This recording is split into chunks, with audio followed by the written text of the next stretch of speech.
अपशगुनी सास। बहू, मार्च में होली आने वाली है, तुझे व्रत करने होंगे, ध्यान है ना? मुझे क्यों व्रत करना होगा? घर के बड़े करते हैं ना। घर के बड़े रखते हैं, ऐसा कुछ नहीं है, तुझे रखना होगा। अब देख, तू बड़ी बहू है इस खानदान की, अब सब चीज तो तुझे ही करनी होगी। मुझे डॉक्टर ने मना किया है ना व्रत करने से। मुझे शुगर है तो भूखे रहना मना है ना, वरना मैं तुझे क्यों कहती। मम्मी जी, जरूरी थोड़ी ना है कि व्रत ही रखा जाए, नहीं रखेंगे हम तो क्या ही होगा।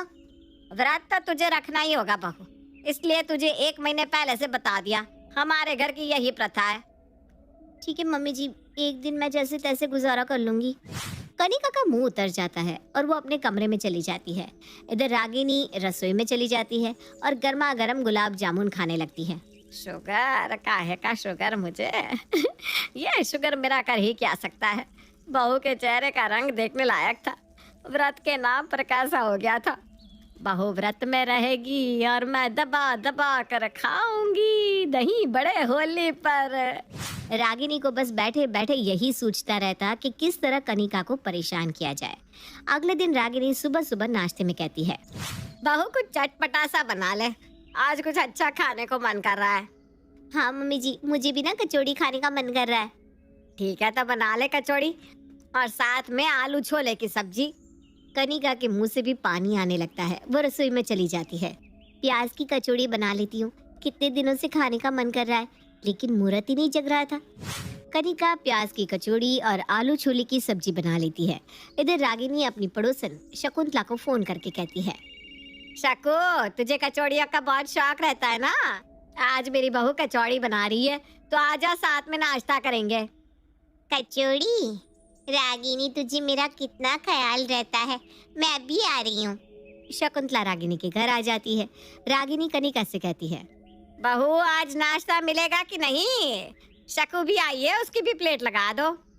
रागिनी, खुशबू तो बहुत अच्छी आ रही है, जल्दी से बस खाने को मिल जाए। ला रही हूँ मम्मी जी, मैंने तो कब से बना कर रखा था, इंतजार कर रही थी कि आप कब कहोगी परोसने को। कनिका उसी वक्त नाश्ता लगा देती है। शकुंतला थाली देखते ही खाना शुरू कर देती है। शकुंतला, आराम से, कोई हड़बड़ नहीं है, कोई तेरी थाली लेकर नहीं जा रहा। अरे रागिनी, इतना स्वाद है कचौड़ी का, पूछ मत, तू भी खाना।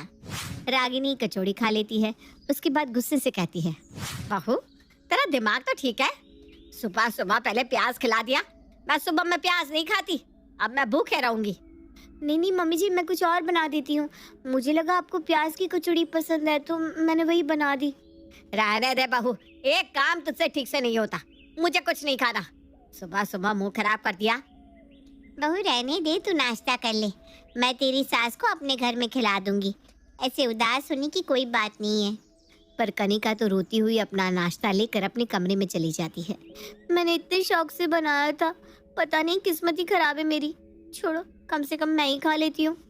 कनिका दुखी मन से खाती है। इधर शकुंतला रागिनी से कहती है, अरे एक बात बता, जब तूने खा ही लिया था तो उसके बाद क्यों कहा कि नहीं खाया? तू तो रोज सुबह मंदिर से लौटते वक्त प्याज के पकोड़े खाती है, तो आज ये नौटंकी क्यों? तू कब से इतनी पंडिताइन बन गई? रागिनी अपने मुंह पर हाथ लगाकर पहले तो हंसती है, फिर धीरे से कहती है, अरे बहू अपने कमरे में है ना, रुक जा, कचौड़ी लेकर आने दे रसोई से, थोड़ा और खा लूं, बहुत टेस्टी बनी है। तू ना कितनी बदमाश है। रागिनी रसोई में जाती है और 5-6 कचौड़ियां ले आती है। सारा हम ही खा लेंगे क्या? तेरी बहू को तो लगेगा कि मैंने इतनी सारी कचौड़ी खा ली। अरे ले, खा खा, बहू का छोड़, पहले खाने का मजा लेने दे। रागिनी कचौड़ी खा लेती है और फिर सुलोचना को लेकर थोड़ा टहलने के लिए निकल पड़ती है। अब तो बता क्या बात है? मैं सास हूँ ना, तो थोड़ा तो बहू को परेशान करने का हक बनता है कि नहीं? नहीं तो वो मेरे सर पर चढ़कर नाचने लगेगी। तू भी ना गजब है भाई। सुलोचना को रागिनी की हरकतें अच्छी नहीं लगती। इसी तरह दिन बीतने लगते हैं। रागिनी अपनी बहू के नाक में दम करके रखती है। एक रोज उदय महीने भर के बाद जब घर आता है तो उदय को देखकर कनिका बहुत खुश होती है। बड़े दिन बाद आए, कितना मिस कर रही थी मैं आपको। अच्छा जी, अगर इतना ही मिस कर रही थी तो आज कुछ अच्छा खिला दो। बहुत दिनों के बाद आज अपने मिसेस के हाथ का खाना नसीब होगा। हाँ हाँ, क्यों नहीं। आप नहा धोकर फ्रेश हो जाओ, फिर मैं बना कर लाती हूँ। कनिका रसोई में जाती है।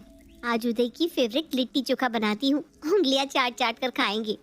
साथ ही उदय के दोस्तों को भी बुला लेती हूँ, उदय को भी मजा आएगा। कनिका उदय के दोस्तों को कॉल करके घर आने का न्योता देती है और लिट्टी बनाने में लग जाती है। पूरे 2 घंटे में लिट्टी तैयार होती है। लिट्टी के साथ बैंगन का भरता, आलू का चोखा और टमाटर की चटनी बनाती है। बैंगन के चोखे की खुशबू से कनिका का पूरा घर महक उठता है। उदय कहता है, लाओ लाओ भाई, जल्दी लाओ, खुशबू जबरदस्त आ रही है। अभी रुक जाओ, सबको आने दो। मैं सबके आने तक बर्दाश्त नहीं कर सकता, मुंह में पानी आ रहा है। मेरे साथ माँ की भी प्लेट लगा दो। लाती हूँ। कनिका दोनों की प्लेट लगाती है।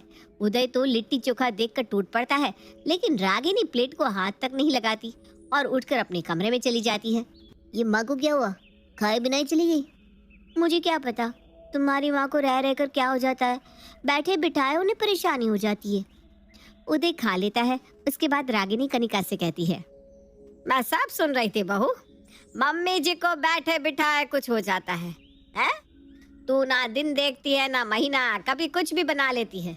आज एकादशी है और तूने रसोई में बैंगन बना लिया, तुझे बुद्धि कब आएगी? वो मम्मी जी, मुझे क्या पता आज एकादशी है, आपको पहले बताना चाहिए था ना जब मैं बना रही थी। रागिनी मन ही मन कहती है, उस वक्त बता देती तो बैंगन का भरता खाने को नहीं मिलता। अरे तूने आधा बना लिया तब बोलकर क्या करती? बनाने से पहले पूछ नहीं सकती थी क्या तू? अपनी मन मर्जी जो करनी रहती है तुझे। मैं तो आज रसोई में नहीं खाऊंगी। तू रोज यही सोचती है ना कि मुझे भूखा रखे। मेरे एक के ना खाने से तेरी रसोई का अनाज नहीं बच जाएगा। नहीं नहीं मम्मी जी, ऐसा कुछ नहीं है, ये क्या आप बोले जा रही हैं? इतने में उदय के दोस्त आ जाते हैं और कनिका उनकी आवभगत में लग जाती है। इधर मौका पाकर रागिनी रसोई में जाती है और 4-5 लिट्टी के साथ आलू का चोखा और बैंगन का भरता लेकर अपने कमरे में चली जाती है और कमरा अंदर से लॉक करके खाने लगती है। खाना तो मेरी बहू तगड़ा बनाती है और बैंगन का भरता, कोई जवाब नहीं। उंगलियां खा जाऊंगी ऐसा लग रहा है। और लेकर आना चाहिए था मुझे, यहाँ छुप कर खा लिया और किसी को पता भी नहीं चला। लिट्टी चोखा खाकर उदय के दोस्त कनिका की बहुत तारीफ करते हैं। कनिका परेशान होकर एक रोज अपनी सहेली से कहती है, मैं क्या करूं यार, दुखी हो गई हूँ अपनी सास से। जो भी करूं उसमें उनको दिक्कत ही होती है, फिर वो पूरा दिन खाना भी नहीं खाती। तेरी सास ना अपशगुनी है, जो अपनी बहू के इतना करने पर भी उससे दिन भर दुखी करके रखती है। अरे कोई भूखी नहीं रहती होगी तेरी सास, छुप कर खा लेती होंगी। पूरा पूरा दिन भूखे रहना कोई मामूली बात है क्या? अरे नहीं यार, जिस दिन से मेरे से कोई गलती हो जाती है या फिर गड़बड़ हो जाती है तो वो खाती ही नहीं है। तेरे से कोई गड़बड़ नहीं होती है, वो जानबूझकर परेशान करती है। तू ना अपनी सास पर नजर गड़ाए रखना, फिर देखना वो खाती है कि नहीं। हाँ यार, मैं यही करूँगी। आज शनिवार है ना, मैं आज लहसुन बनाती हूँ, जब वो आज नहीं खाएंगी तब मैं उन पर नजर रखूंगी। कनिका अपनी सास की पसंदीदा पनीर चिल्ली बनाती है जिसमें ढेर सारा लहसुन डालती है। आप देखती हूँ सासू माँ आज क्या करती है। मम्मी जी, आपको खाना परोस दूँ?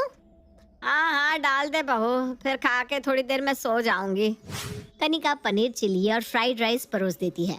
पनीर चिल्ली देखकर रागिनी के मुंह में पानी आ जाता है, लेकिन उसे तो बहू को परेशान भी करना था। वो तमक कर कहती है, बहू आज शनिवार है, कितनी बार कहा है कि घर में आज के दिन ना लहसुन बनेगा ना प्याज। तुझे नियम कानून से कोई मतलब नहीं है क्या?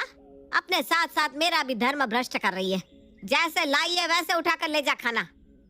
रागिनी गुस्सा दिखाकर अपने कमरे में चली जाती है।